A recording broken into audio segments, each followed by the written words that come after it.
Hello everybody, welcome to the next game in the 1969 inside pitch pennant race.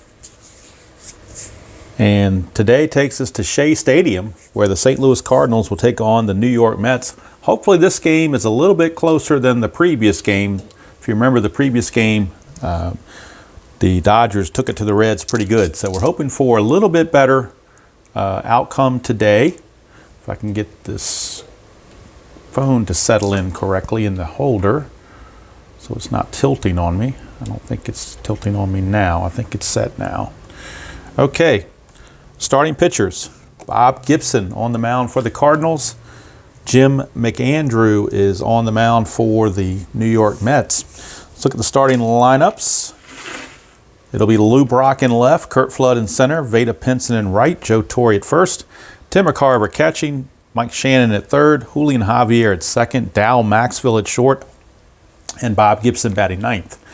For the Mets, Tommy Agee in center, Wayne Garrett at third, Art Shamsky in left, Ken Boswell at second, Ed Kranepool at first, Ron Swoboda in right, Jerry Grody behind the plate, Bud Harrelson at short, and Jim McAndrew on the mound. And on the season, 1969 season, Jim McAndrew 6-7 with a 3.47 ERA.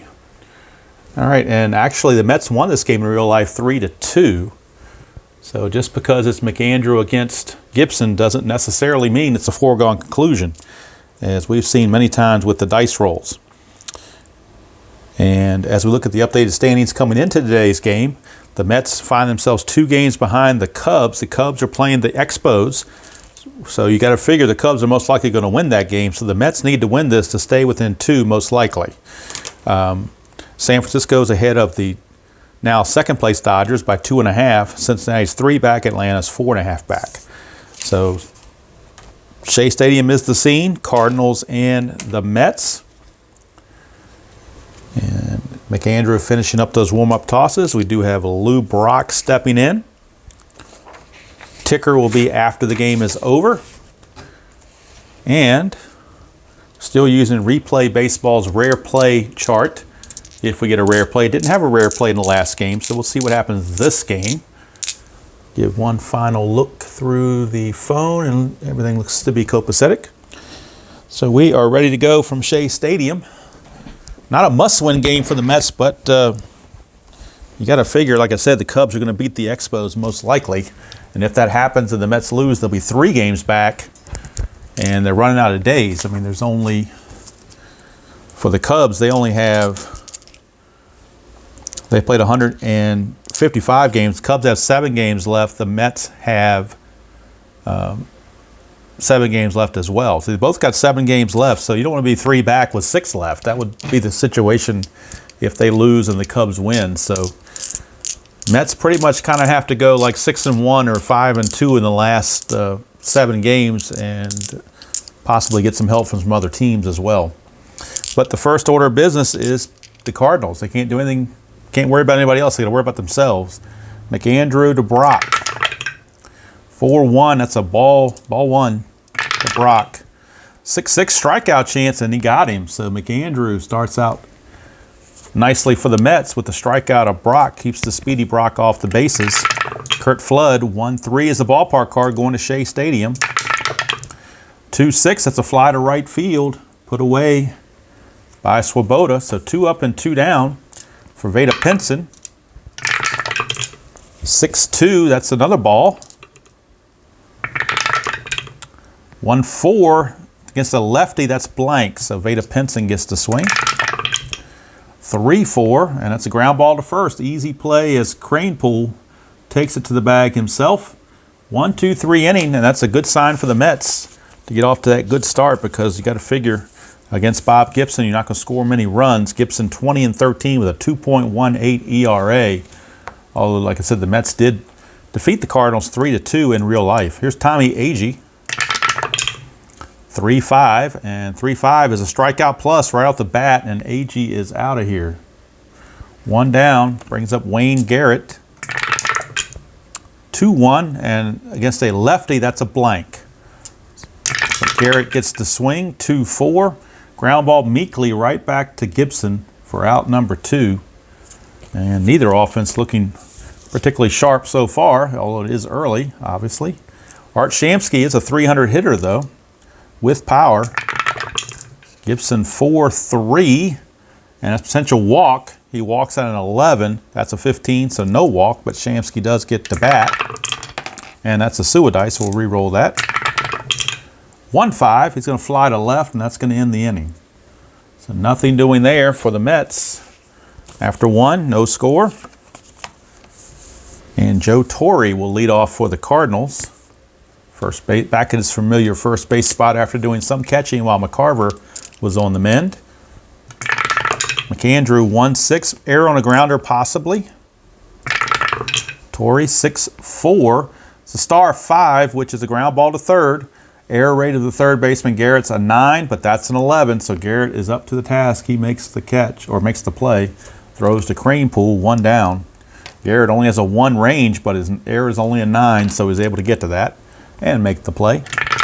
McCarver 4-3. That's a potential error on a throw. 6-6, fly to left, no throw to worry about, 2 down. And that will bring up the third baseman, Mike Shannon. 4-2. That's a straight-up home run chance against a right-handed batter, which Shannon is. His home run's a 10. That's a 20, though, so it misses. But Shannon does get to swing. 2-2, star 3, fly to center, ends the inning. So McAndrew catches a break on the D20. Does not give up the home run. And, in fact, the Cardinals go down 1-2-3. We go to the bottom of the second, no score. And Ken Boswell, second baseman, will lead things off for the Mets. 4-4. And 4-4 is a blank against a lefty. Boswell 4-6. He's going to get a single past second base. Snuck it by Javier. And it's a leadoff single for Ken Boswell. And runs may be at a premium, so if he can get a jump and get a chance to steal, they might have something cooking. He's got an attempt of 2. 14, nothing's happening. Here's Ed Cranepool. 2-3 would be a strikeout plus against a righty, but Cranepool is a lefty. So Cranepool gets to swing. 5-3 is a star 1. Ground ball to short, still could be a double play. He's a 2. They're playing halfway, makes him a 3. The pivot is the second baseman, Javier. He's a 0. So 1-3, it's a double play. And it is 3. That will do it. 1-3 is the double play. It's going to go 6-4-3 for the double play. 2 quick outs. Base is clear for Juan Swoboda. And that's another sewer dice. Try again. 3-4. That's a strikeout chance, and with that being a 2, he is gone. So that's going to end the inning. Nothing doing. Leadoff single does not come to any sort of run fruition. So we go to the top of the third, no score. Julian Javier, the batter, against McAndrew. 1-2 is a range play. Javier's card, 2-5. That's a pop-up to third. And a pop-up to third, the range of the third baseman, Garrett's only a 1. That's problematic. He's a 1. But he gets it. How about that? He rolled a 1. Do you believe that? Garrett rolled a 1. He was able to get to it. How do you like that? Unbelievable that he was able to get to that. But he did. So that's going to send up Dow Maxville. 4-5, strikeout chance. That's a 3. He's gone. 2 down for the pitcher, Bob Gibson, who's a very good hitter. 246 for a pitcher. That's very good. 5-2, but that's a strikeout chance, and he is out of there. So McAndrew holding his own against Bob Gibson. We go to the bottom of the third, no score. And after that 14 runs that the Dodgers got in the previous game, I'm happier to see a lower scoring game.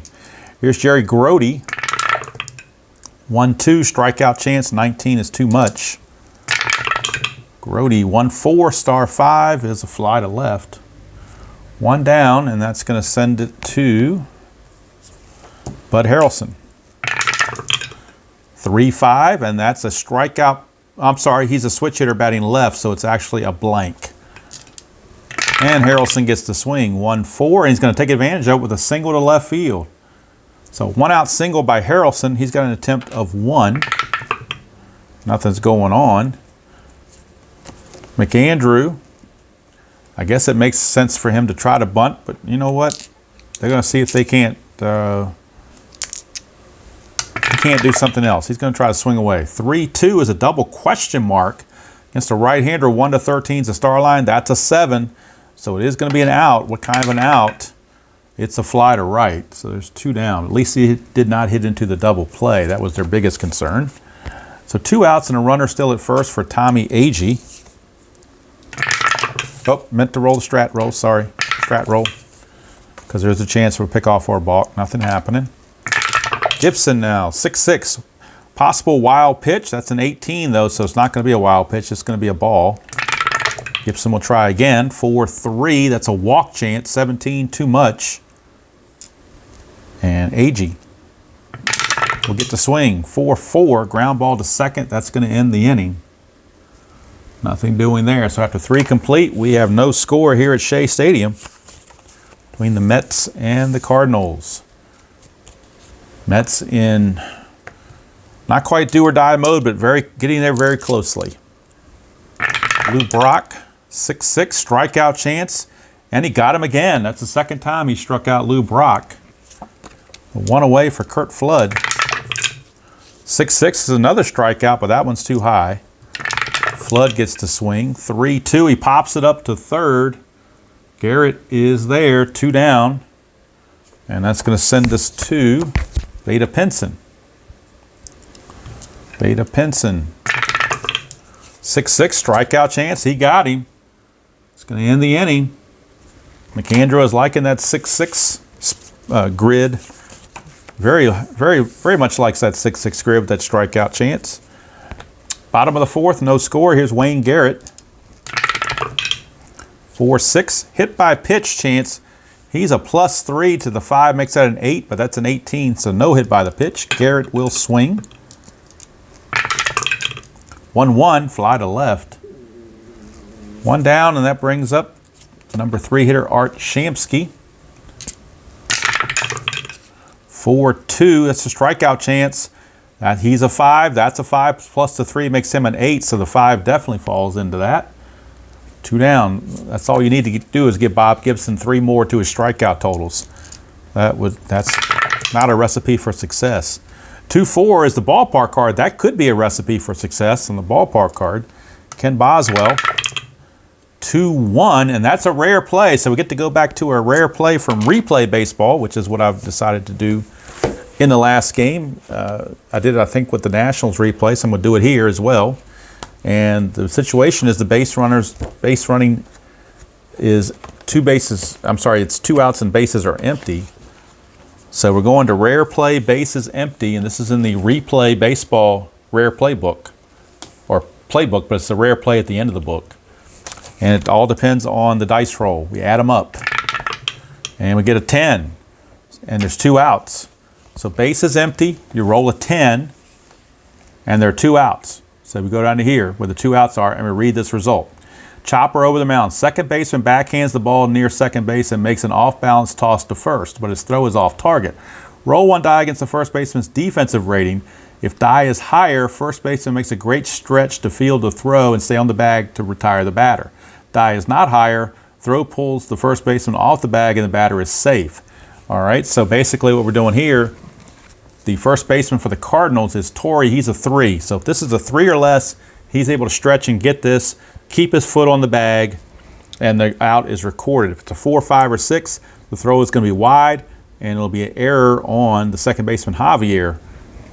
Let's see what happens. It's a 5, so it's an E4. E4. Torrey had to come off the bag and couldn't quite get it. And actually now, to incorporate the inside pitch portion, I'm going to roll against Torrey. 1 to 3, he's able to keep it to a 1 base error. 4, 5, or 6, it goes to a 2 base error. That's a 5, so it's a 2 base error as it gets all the way past Torrey into the dugout. And that's a 2 base error on Javier. So now 2 on with 2 out for Ed Kranepool. Strategy roll, nothing happening. Gibson to Kranepool, 2-6 strikeout, and he got him. So the two base error doesn't amount to anything as Gibson strikes out Cranepool to end the frame. We go to the fifth, no score here at Shea Stadium. And inside pitch is obviously, I think of it as a extremely wonderful game because that's kind of all I'm playing right now on the channel for this replay, for this little mini project here, and of course the extensive Washington Nationals project. But the one portion of one of the portions of the inside pitch game that I think could be improved is the rare play chart. I'd like to see them spice it up a little bit more and have more alternative situations. I've been rolling on the rare play chart for a while, and I seem to get, some of the results keep coming up time and time again, and they're mostly injury checks. So I'd rather have something that's dedicated strictly to a rare play, not to an injury per se. So Joe Torre now will start against McAndrew to start the fifth. 4-2, and that's a straight up home run chance right off the bat.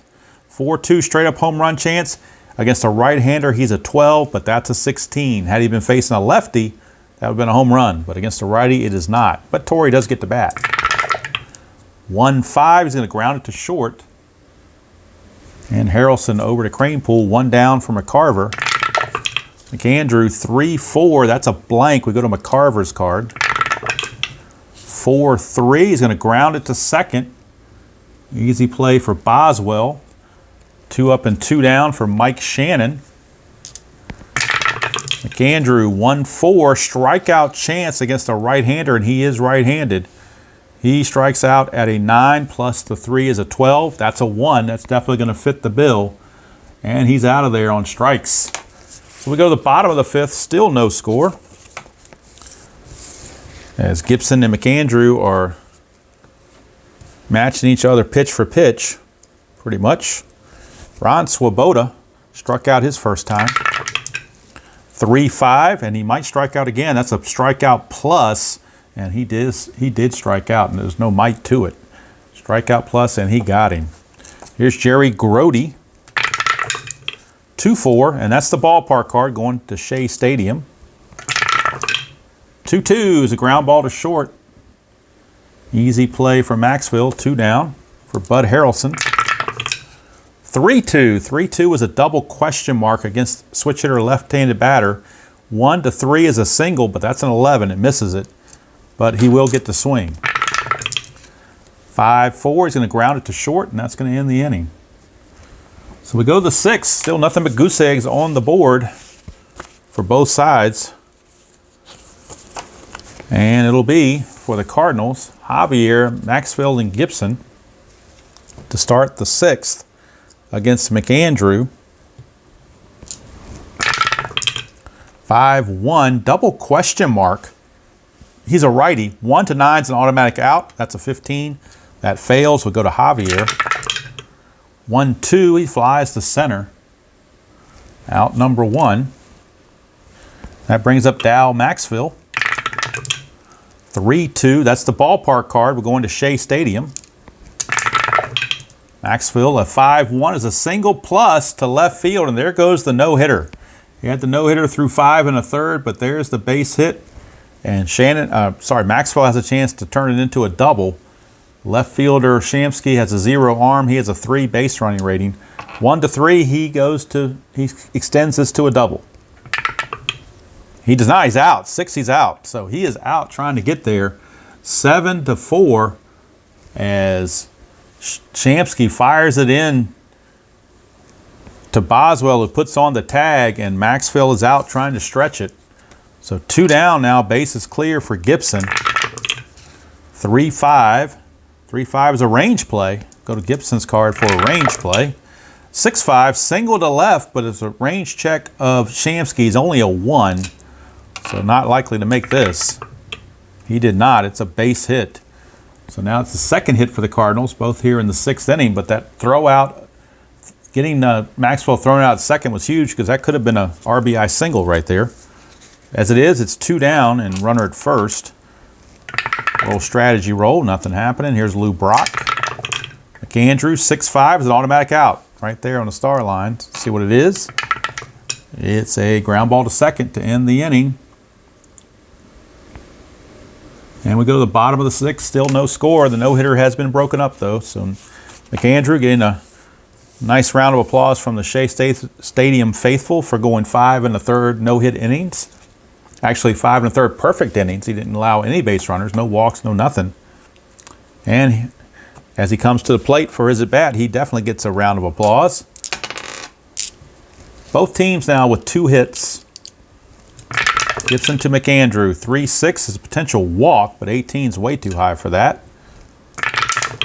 McAndrew 1-3. He's going to double off of Bob Gibson. How about that? McAndrew not only doing it with the pitching, but now he doubles. A leadoff double.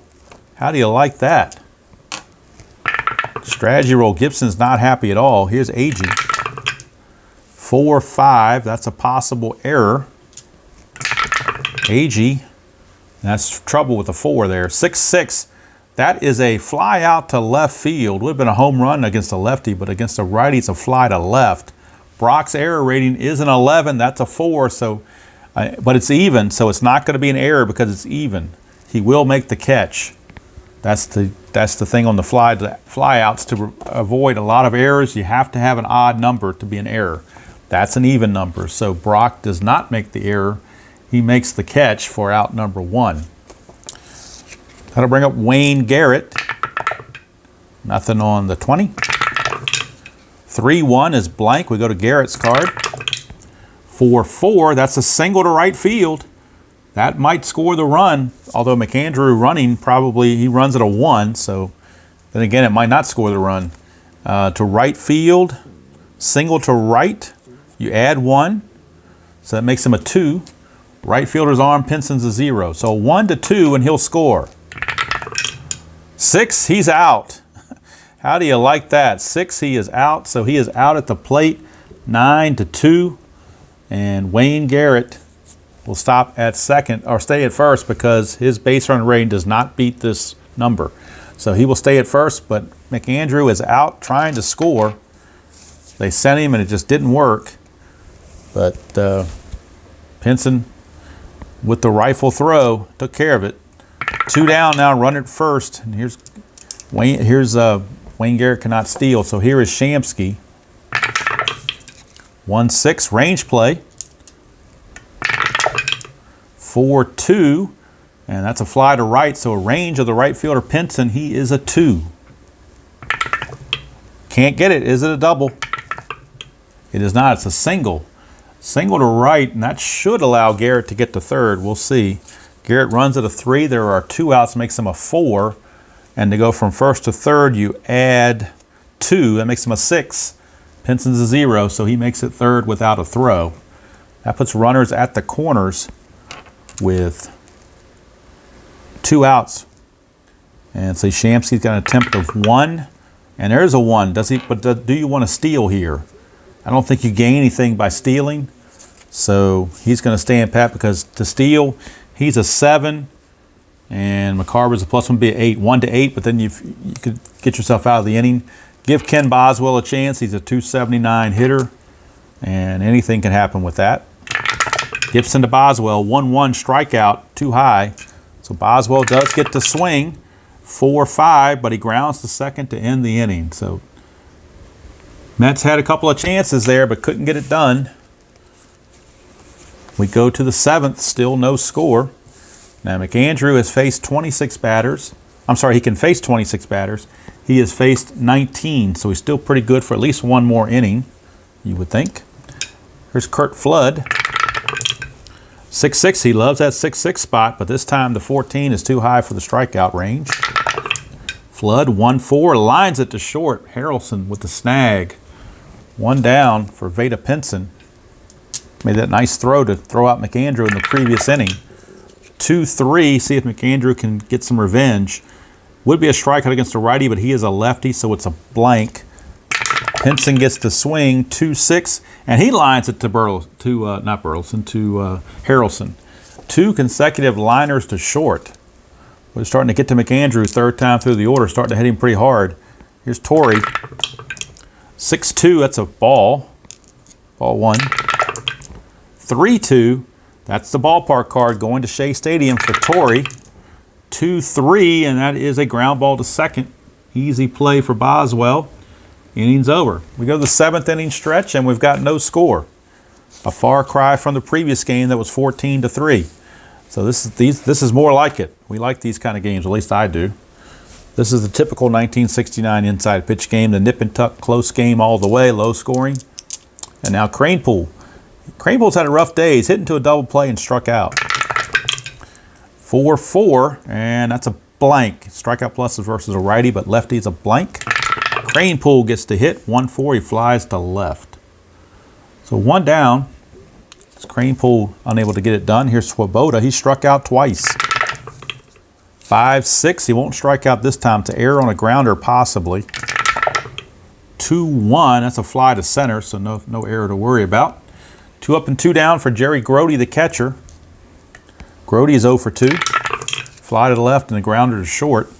1-5 for Gibson's a range play at Shea Stadium. 6-1 is a fly to center, but it's a range play of Curt Flood, who's a 4. And he can't get to it. Is it a double? No, it's just a base hit for Jerry Grody, as Curt Flood was unable to get to that. Grody with an attempt of 1. 20, so it's a chance of a balk on a 1, a pickoff on a 2, or a pickoff error on a 3. It's a 1. He balks. Bob Gibson balks. I don't know why I want to call him Kirk Gibson. Bob Gibson, a rare balk, puts the runner in scoring position with 2 down, and Bud Harrelson, the batter. But Gibson now has to bear down on a 1. Nothing's happening on that this time. You need a 20 to invoke that. Gibson to Harrelson, 2-4, and we're back to the ballpark again, Shea Stadium. Bud Harrelson on Shea Stadium, a 3-4, and that's another rare play. It's a blank, so we're going back to the replay baseball rare play with a runner at first and 2 outs. I'm sorry, runner at second, 2 outs. Runner at second, 2 outs. My bad. Runner at second and 2 outs. Let's find the runner on second pages. Got them right here. Runner at second is what we're looking at. Add up the 2d6s. We get a 7, and there are 2 outs. So we come over here, runner on second. Red die was a 7, and there are 2 outs. Slow chopper to second base. Second baseman charges the ball and fires to first, but the batter is safe on a very close play on an infield single. Runner on second takes third on the play and then tries to score while the first baseman is protesting the first base umpire. Roll 1 die against the runner's speed. If die is higher, he is out at home. If not, he scores. All right, so while they're arguing, Grody's going to try to come around and score. Grody's base running rating is a 2. So if this is a 1 or a 2, he will score. 3, 4, 5, or 6, he's going to be out, and the inning will be over. He's out. Grody is out trying to score. So let's see how they want to score this. I guess it would be, I would get an infield single to Harrelson. He gets credit for the single. And Grody goes to third on that single, but then he is going to be out 3-2 as Torrey drops his argument with the umpire long enough to see Grody trying to break for home and throws to the plate to get him. And the inning is over. Second time in 2 innings the Mets have had somebody thrown out at the plate. So we remain scoreless as we go to the top of the 8th. McAndrew has faced 22 batters. He can face 26. So he's still good to go. And McAndrew is set to lead off next inning. So they'd like to get him through this inning, then pinch it for him in the 8th if possible. Here's McCarver, 0 for 2, fly to left and grounded to second. 1-6 is a possible error on a ground ball. 3-3, that's a fly to center, so no error to worry about there. 1 down for Mike Shannon. 5-3, walk chance, 7. We'll do it. That'll be a 1-out walk to Shannon. Shannon has an attempt of 1. Nothing happening. We're not bunting. So Julian Javier is up. 4-4, that's a hit by pitch chance. He's a 1. -4 though, no hit by pitch. Javier gets the swing. 6-6, star 1, ground ball to short, could be a double play. He's a double play rating of 2. They were halfway, makes him a 3. McAndrew though loses 1, drops him back to a 2. The ground ball went to shortstop, pivot at second, is Boswell. He's a 0. So a 1 or a 2, it's a double play. It's a 1. They got him. 6-4-3. Takes care of him. And Boswell pitches 8 shutout. I'm sorry, McAndrew pitches 8 shutout innings to match Bob Gibson. So that's going to do it for McAndrew.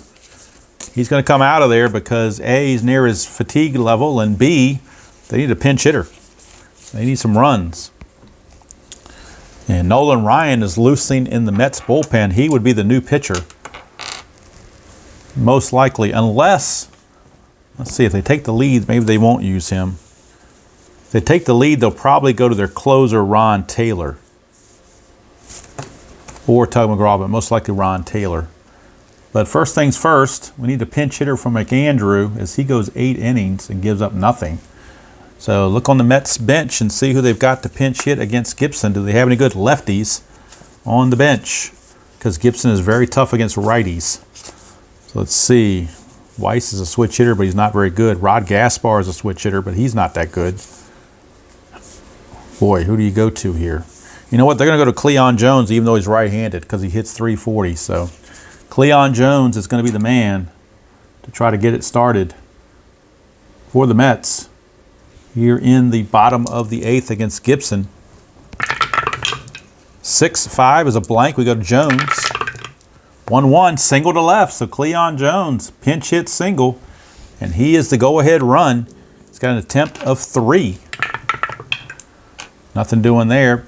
Could bunt, but I don't think you want to bunt with Agee necessarily. I mean, I guess you could, but then, I don't know. He is a 4 bunter. But Agee has a pretty good pop, too. I'm not going to bunt with Agee. I'm going to let Agee swing away. 6-4, strikeout chance, and he struck him out. Struck him out. And even if he was bunting, he still would have struck out because that blue die was a 7. The 11 here plus the 3 makes that a 14. You cut it in half when you're bunting, and he still would have got a struck out. So he would have struck out either way, no matter what I did. So here's Wayne Garrett. Strategy roll, nothing happening. Wayne Garrett. Gibson, 2-1. Strikeout plus versus a righty, but he's a lefty. It's a blank. Garrett gets the swing. 5-3, fly to left, 2 down. Mets need that big base hit if they can find it. Try to break through against Gibson. Shamsky, 1-2. He flies to right, and that's going to end the inning. Or did I do that enough? Yeah, that was a blank on his card. Okay. Sometimes you roll so many times you're wondering if you're doing which check you're doing sometimes. Either way, inning's over. We go to the top of the 9th, and we'll have a double switch. Cleon Jones is actually going to stay in the game to play left field because Shamsky's a horrible left fielder. Cleon Jones is much better, a 4, a 2, and a 1. So he will stay in the game to bat 9th. And batting in the 3 position, and Shamsky's going to come out of the game. So batting in the 3 position will be Nolan Ryan. He's got longer relief than Taylor does. So Nolan Ryan will be coming on. Good old Nolan Ryan. Now Gibson is set to bat 2nd this inning. So we'll see how they want to play this. Gibson can face 36. He has faced 30 right now. Gibson's a pretty good hitter, though. He's probably better than what they have on the bench anyway, so I think we're going to let Gibson hit most likely. But we'll see how it plays out. Nolan Ryan to Maxville here in the top of the 9th, no score. 6-6, strikeout plus, and he got him. 1 down. So they're going to go ahead and let Gibson hit. 5-2 is a walk chance. He walks out of 4. That's too high. No walk. Gibson 4-6. He's going to single. That's why he let him hit. He's a better hitter than what's on the bench, most likely. And he has an attempt of 6. How about that? He might be able to steal 2nd. It's a 3. He's going to try. It's a 14. -1 from Ryan makes it a 13. -3 from Grody's a 10. It's a 50-50 proposition. Why not? And that's why not, because you get thrown out. But you got to, I mean, it's a nothing game. You almost have to take chances to try to break through a run here. So now there's 2 out, spaces clear for Lou Brock. 3-2 blank on Ryan's card. Brock 1-3, star 3 is a ground ball to second, and that's going to end the inning. So we go to the bottom of the 9th. Mets have a chance to walk it off against Bob Gibson. It'll be Boswell, Cranepool, and Swoboda due up. 3-3, that's a home run question mark against a left-hander. It falls out of range, so no chance of a home run, but Boswell does get the swing. 5-5, he's going to ground it to first. 1 down. Here's Ed Cranepool. 1-2, strikeout chance, 15 too much. Cranepool, 5-4. Just missed a double. 5-5 would have been a double. 5-4, he grounds to first. 2 down. Brings up Swoboda. 1-5. Range play at Shea Stadium. 3-1. That's a question mark 7. That's an 18. That's a home run, but he's got to pass the check. If he passes the check, the range is irrelevant. But the 18 does invoke the home run chance right here. Home run chance right here, but if he fails at it, he's out. He doesn't get to do it again. But if it's a 1 through 9 on this D20, Swoboda will walk it off and they'll win the game 1-0, and they will mob Swoboda, and he'll be the stuff legends are made of. 1 through 9, he will do it. 17, he will not do it. It's a fly out to, let's see, where'd it go? Does it say where it goes? It just says home run. Oh, it was a question mark 7, my bad. It's a fly out to left. So Swoboda almost was the hero to walk it off, but instead we have free baseball here at Shea Stadium. And top of the 10th we go. Curt Flood will step in against Nolan Ryan. 1-5, not tired, so no single.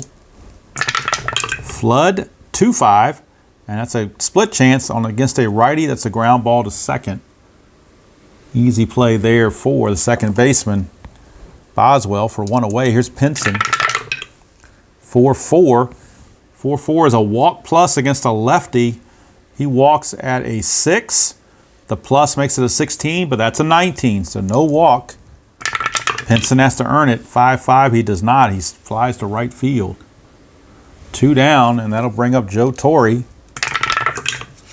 1-6, ballpark card going to Shea Stadium for Torre. 6-2, ground ball to third. Innings over. We go to the bottom of the 10th. Still no score. Gibson now has faced, let's see, 33 batters he has faced. He can face 36. So they're going to let him try to go 10 innings if possible. Now Grody will be up, followed by Harrelson and Cleon Jones, who came in on the double switch. So Grody's going to lead it off. 3-2, double question mark, 1-13 against a righty is an automatic out. That's a 5. It is the automatic out, and it will be a fly to left. 1 down, that brings up Bud Harrelson. 4-5, that's a potential error. 1-6, star 3, ground ball to second. That's a 15. Julian Javier's error is only a 9, so he will make the play. 2 down, and that brings up Cleon Jones, who did single in his pinch hitting appearance. See if he can do anything else. 4-2, strikeout chance. Yeah, he does something else. He strikes out. So we go to the 11th. Still no score. And again, this is where, unfortunately, the score sheet only goes 10 innings. So we'll see what happens here. Ryan has faced 7 batters. I'm sorry, he's faced 6 batters. He can face 8. So he can most likely get through this inning without too much trouble with fatigue. McCarver. 1-6, we're going to Shea Stadium. 4-4, that's a ground ball to short. 1 away for Mike Shannon. 3-3, walk plus against the lefty, but he is a righty, so it's a blank. Shannon, 2-6, star 5, fly to left. 2 down, and that brings up Julian Javier. 5-5, range play at Shea Stadium. 4-6, and that is another rare play. So we go to the rare play chart again. This time bases are empty. Bases are empty. And we're going to override the range part of it and just strictly go with what the rare play says. That's a 9. So bases are empty with a 9. Whoops, 9 goes over here, base is empty. And there are 2 outs. So 9, 2 outs, base is empty. Texas League pop fly to shallow center field. Shortstop, second base, and center fielder all converge on well-placed pop fly in shallow center field. If center fielder is rated 4 or higher, he calls everyone off and makes the catch.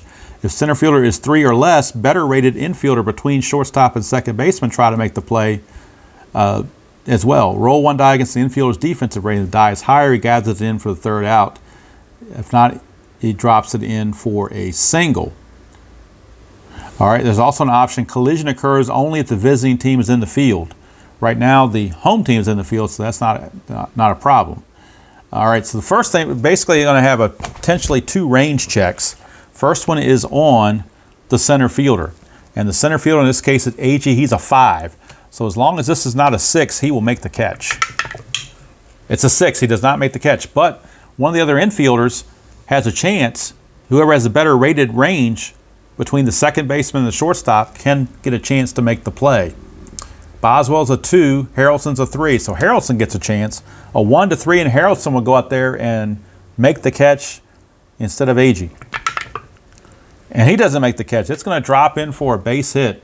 So Javier just placed it so well that neither AG nor Harrelson can make the play, and it will be a 2-out single for Javier.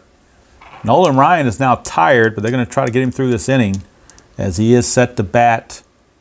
Let's see, he's set to bat 3rd in the innings because Nolan Ryan is now in the game in the number 3 position. So he would bat 3rd next inning. So they want to get him through this inning if possible. Javier does an attempt of 2. That's a 1. He could try to steal it. 13 minus the 1 is a 12. Minus the 3 there is a 9. Do they try him with a 1 to 9? They got to do something. Got to try to get somebody in scoring position. And he makes it. So they took the chance, and it pays off. Javier now at second base. So he's at second base, and Dal Maxfield is the batter, but they're going to call Maxfield back. And they're going to the bench because they need offense. They hate to lose Maxfield's defense, but they need a base hit right here to try to get the lead. And let's see how they want to play this. They're going to bring in, boy, who do you bring in? They don't have a whole lot from the left side. Let's see here. They are going to bring in, wow, it's just, their bench is ugly, to say the least. They're going to bring in their best average hitter they have, and that's Dick Ricketts, the backup catcher. He will pinch hit for Maxville. And then they'll need a new shortstop in the bottom half of the inning. But right now, Ricketts is on. 273 hitter. You could walk Ricketts, but then you pitch, that would get Gibson out of the game. And then you have to pinch hit for Gibson most likely. Or Gibson probably would hit. He's better than anybody on the bench. So Gibson's 2 for 3, so that might not be a great strategy. Roll for the strategy to see if there's a balk. There is none. Brought Ryan to Ricketts. 1-1. Strikeout plus. He got him. Pinch hitter is out. So now we need a new shortstop for the Cardinals. Let's see about the pitcher, though. Gibson has faced 36 batters, so he is tired. He would be considered tired going into the inning. Do you let him possibly try an 11th inning? That seems kind of almost unrealistic. But you know what? He's Bob Gibson, so you're going to try it, or we're going to try it. Ryan's day is done. He is finished. He will come out of there. They will need a pinch hitter, and it looks like it's going to be, let's see who they might go to here as a pinch hitter. And of course, the Mets don't have a tremendous high average people on the bench. They do have Clendenin, but he's much better against lefties. So you might want to, they're going to use Rod Gaspar. switch hitting outfielder is going to pinch hit. So Rod Gaspar is in line to pinch hit. Right now, though, it's Tommy Agee. And it looks like Tug McGraw may be coming in to pitch for the Mets if it goes to the 12th. It would be Tug McGraw. Right now, though, Bob Gibson, he is fatigued because he's faced 36 batters. This is batter 37, Tommy Agee. 3-4, strikeout chance. 15, too much. Even with the 11 plus the 3 is a 14, but 15 is too much. Agee gets to bat. 1-3, grounds to third. So Agee is out. One down for Wayne Garrett. 1-2, strikeout chance. That's a 9. He got him. 2 down. That brings up the pinch hitter, Rod Gaspar. So Gaspar, the pinch hitter. Gibson to Gaspar. 4-3, walk chance. 20 is too much. Gaspar gets to swing, and he grounds to third to end the inning. So we're going to the 12th. No score. As we go to the 12th, Gibson now is officially done. And Tug McGraw will be the new pitcher for the Mets to start the 12th inning. And he does have some length. So he can definitely go a couple of innings if need be. So it is Tug McGraw. And we'll get a pinch hitter for Gibson. Although you almost have to think about letting him swing away because he's such a good hitter. Boy, tough call because he's a 246 hitter and he does hit well against lefties. You know what? They're going to leave Gibson in to pinch hit. They may take him out, but they're going to leave him in to pinch hit, if nothing else. And he runs well too. So great athlete. So they're going to give him a chance to still stay in there and swing the bat against Tug McGraw. 1-6, double question mark against a right-hander. 1-14 is a single. That's a 12. It's a base hit for Bob Gibson. And he's going to see if he can get a jump. He's a 6 minus a 1 is a 5. That's an 11. No jump, but he will stay on first base to pinch. You don't need a pinch runner because he runs at a 4. And that'll bring up Lou Brock. Brock, unusually, I thought he was a much better bunter than this, but he's rated horribly as a bunter. So they're just going to have him swing away. 3-5. Strikeout plus against a righty, but against a lefty, it's blank. Go to Brock. 1-6, star 4. Ground ball to second. Could be a double play. He's a 1. He's a 1, makes it a 2. They're halfway, makes it a 3. And the ground ball went to second, so the pivot is at shortstop. Harrelson's another 1, so that becomes a 4. A 1-4 for a double play. And they turn it. Double play, they do it. 4-6-3. And there's 2 down very quickly for Curt Flood. 2-1 is a strikeout chance. 17, too much. Flood gets to swing. 3-5, and he will single to right field. And I'm out of room on my score sheet, so I'm going to need, I'll just have to use the back of the ticker, I guess, to keep score here. So we know that Curt Flood is at first base on the 2-out single. And he's got an attempt of 2 minus 1 from McGraw, makes it a 1. No, nothing happening. And that's going to bring up Vada Pinson, lefty on lefty, if they want to keep Pinson in the game or not. Let's look at their bench. They may decide to bring in Alex Johnson, who is a good right-handed hitter. Where did he go? No, I'm sorry, Alex Johnson's on the Reds. I'm getting confused with the Reds. Never mind. I don't think they have much on the bench right-handed. Byron Brown. He's a better defender, but he's not as good of a hitter. So they're going to leave Vada Pinson in there, I think. Strategy roll. Nothing happening. McGraw to Pinson. 5-4. Strikeout chance, and he got him. So Pinson out on strikes to finish the top of the 12th. We go to the bottom of the 12th. Still no score. And we need a new pitcher for the Cardinals, as that's going to do it for Bob Gibson. He goes 11 innings. And you can't ask him to go any more than that, that's for sure. So we need a new pitcher for the Cardinals. And let's see who they're going to bring in. They're going to bring in Let's see. They're going to bring in Dave Justy because he can go a few innings. So Dave Justy is on. Dave Justy. And he'll be facing Boswell, Cranepool, and Swoboda. Here in the bottom of the 12th.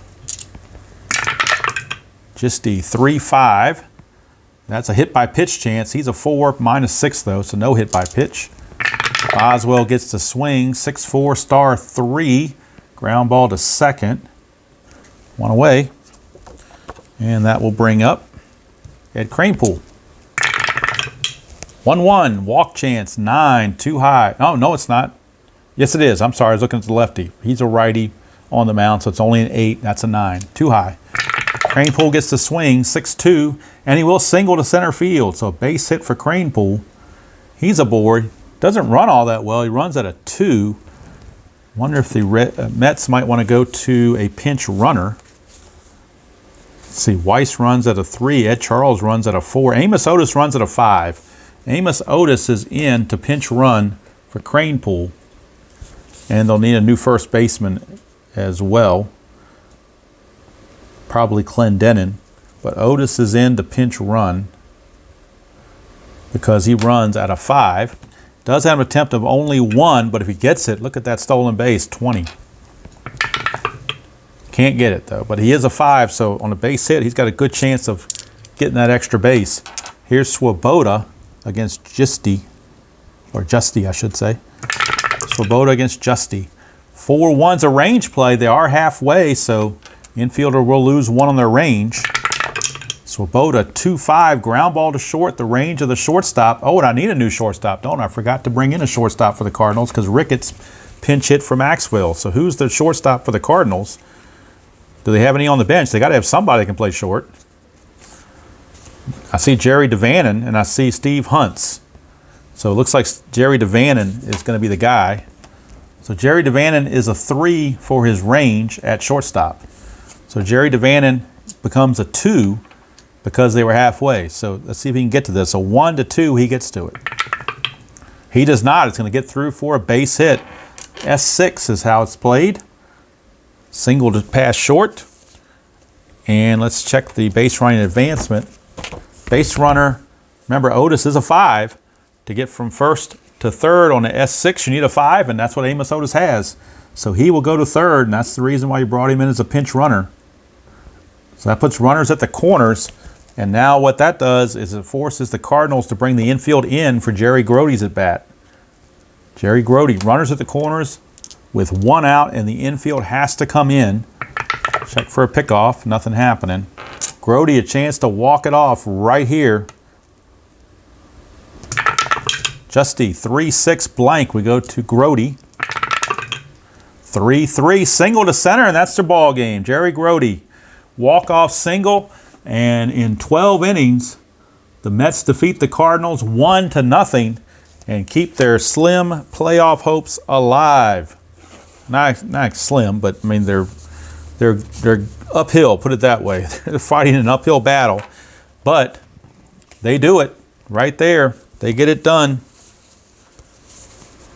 And the hero of the game is Jerry Grody with that base hit. But the key, I think, was having Amos Otis run, be able to get to third. That brought the infield in, so that really put the pressure on Justy.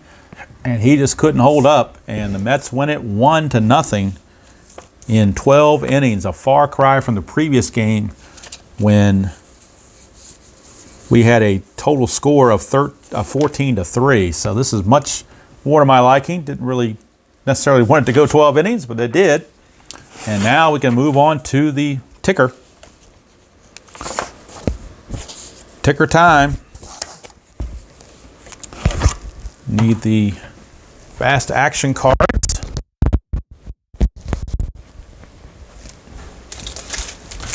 Fast action cards. Sorry about bumping the table there. Fast action cards. And we'll put in the result of 1-0. Favor the Mets. And a full slate here on the ticker, including a doubleheader between the Dodgers and the Reds, who are battling for second place. But the interest of the Mets in the next game is the Cubs in Montreal. If Montreal can somehow beat the Cubs, the Mets will pull to within 1 game with 6 games remaining.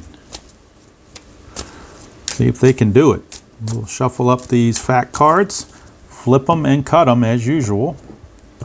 And now, Montreal needs a 2 through 4 or an 11. 2, 3, 4, or 11 is the only way they can win this game. That's an 8, so that means the Cubs win it 3-0, which is kind of what I figured would happen. So status quo, nothing changes. They both win, so the Mets maintain, or the Cubs maintain their 2-game lead. And I'll kind of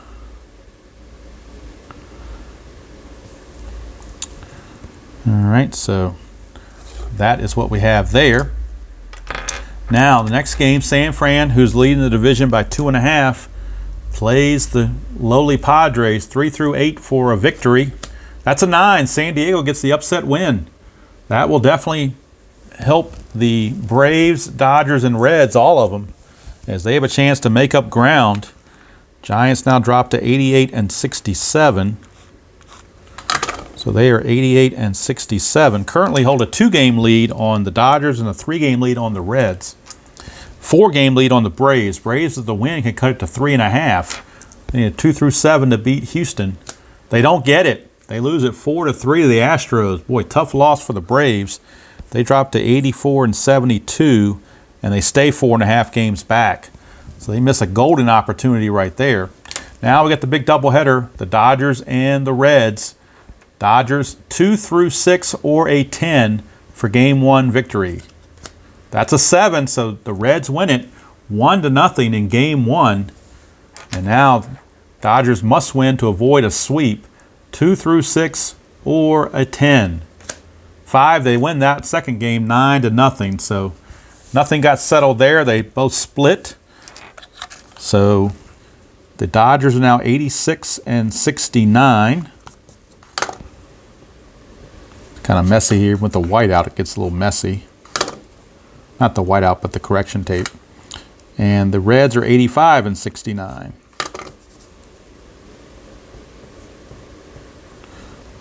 All right, so but what that does is it pulls the Dodgers to within 2 games of the Giants, and it pulls the Reds to within 2.5. And it pulls the well, it keeps Atlanta 4.5. So the Reds are 2.5 back. So this is where we stand currently. Cubs lead the Mets by 2 games as a result of both teams winning. So 93 and 63 versus 91 and 65. They played 156 games, so there's 6 games left. And they're 2 games back. The last 2 games of the season are between these two, but the Mets have to not fall any further behind to be able to make it matter. In the West, the Giants lose. All 3 of these teams, well, the Dodgers and Reds split, so they gain a half game. Atlanta loses, they stay 4.5 back. But it's a 2-game difference now between Los Angeles and San Francisco. And Cincinnati and Los Angeles keep jockeying for position. Now the next game on the schedule, and I'm trying to go by who has the best as far as the playoff races and so forth. They've been playing a lot lately against each other, but I don't see any options of playing anybody else. But looks to me like Cincinnati and LA is the matchup again in this next round. You can just play the Giants and the Cardinals, so don't think you want to play that. You definitely don't want to play the Cubs playing Montreal. Atlanta and Houston. Atlanta's way back here, so they're not top priority. And San Fran's playing the lowly Padres. So I'm thinking that's the next game, and that's what I've got printed out.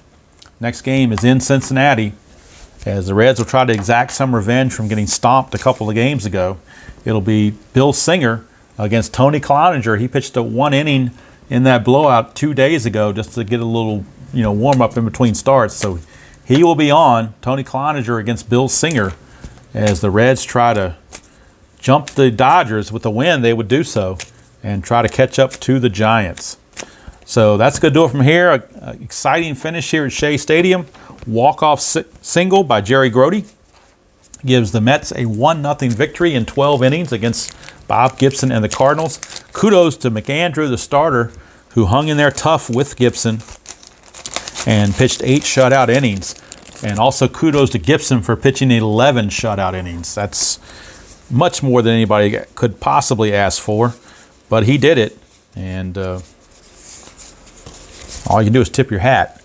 But of course, when he came out and they brought in Justy, that was all she wrote. Justy just couldn't get it done.